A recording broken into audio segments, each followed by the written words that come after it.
বিয়ের সময়ই হচ্ছে দেনমোহরের বিষয়টা পরিশোধ করতে হবে। ডিভোর্সটা এক্সিকিউট হওয়ার জন্য 90 ডেজ সময় লাগবে।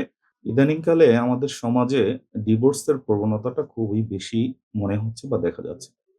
সেটার মেইন কারণটা আমার কাছে মনে হয় সেটা হচ্ছে আমাদের যে সামাজিক বন্ধন থেকে আমরা সরে গেছি।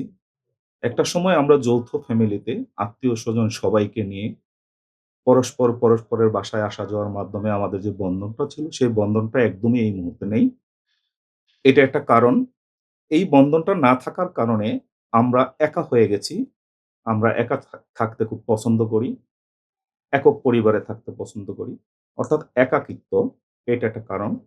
আর তারপরে একটা কারণ বলা যায় যে আমাদের যে এই যে সোশ্যাল মিডিয়ার প্রভাব অনেকটা আছে।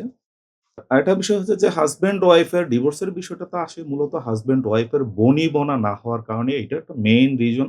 যখন হাসব্যান্ড ওয়াইফ উভয়ের মধ্যে যখন বনিবনা হয় না, যখন একজন আরেকজনকে সহ্য করতে পারে না বা কোনোভাবেই মেনে নিতে পারে না, তখন তারা একটা পর্যায়ে যায় সেপারেশন এর ডিসিশনটা নেয়। খাবারের পছন্দ ভিন্ন হলেও মজার বেলায় সবাই এক। তো সেপারেশন হয়ে যায়। সেপারেশন হওয়ার পরে যে এটার একটা প্রতিক্রিয়া, সেপারেশন হওয়ার পরে যে একজন ডিভোর্সি নারীর সমাজে অনেক ধরনের প্রতিকূলতার মুখোমুখি ফেস করতে হয়। ইভেন তাদের যদি বাচ্চা থাকে, ছেলে-মেয়ে থাকে তাদের ভিতরেও তাদের উপরেও একটা প্রভাব কিন্তু আসে। এই হচ্ছে ডিভোর্স পরবর্তী যে সামাজিক ইফেক্ট, হ্যাঁ? এটা বললাম।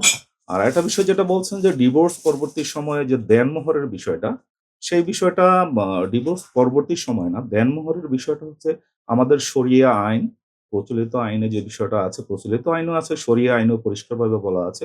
দেনমোহরের বিষয়টা আসবে at the time of marriage, হ্যাঁ? বিয়ের সময়ই হচ্ছে দেনমোহরের বিষয়টা পরিশোধ করতে হবে। কিন্তু অনেকেই আমাদের এই সমাজে অনেকেই এই বিষয়টা করে না।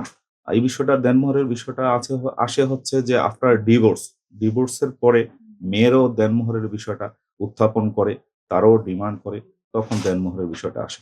ডিভোর্সের কিন্তু একটা নির্দিষ্ট সময় থাকে। ডিভোর্সটা এক্সিকিউট হওয়ার জন্য 90 ডেজ সময় লাগবে। 90 ডেজ পরে কিন্তু ডিভোর্সটা কার্যকরী হয়।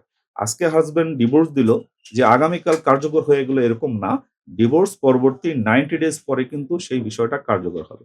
কার্যকর হওয়ার পরে যদি সেই ডিভোর্সি নারী বা সেই মহিলা যদি তার হাসব্যান্ডের কাছে দেনমোহরের টাকা দাবি করে বা তার প্রাপ্য যে সকল প্রাপ্যগুলি আছে সেইগুলি যদি দাবি করে, তাহলে অবশ্যই তার হাসব্যান্ড সেই তার দেনমোহরের টাকা দিতে বাধ্য।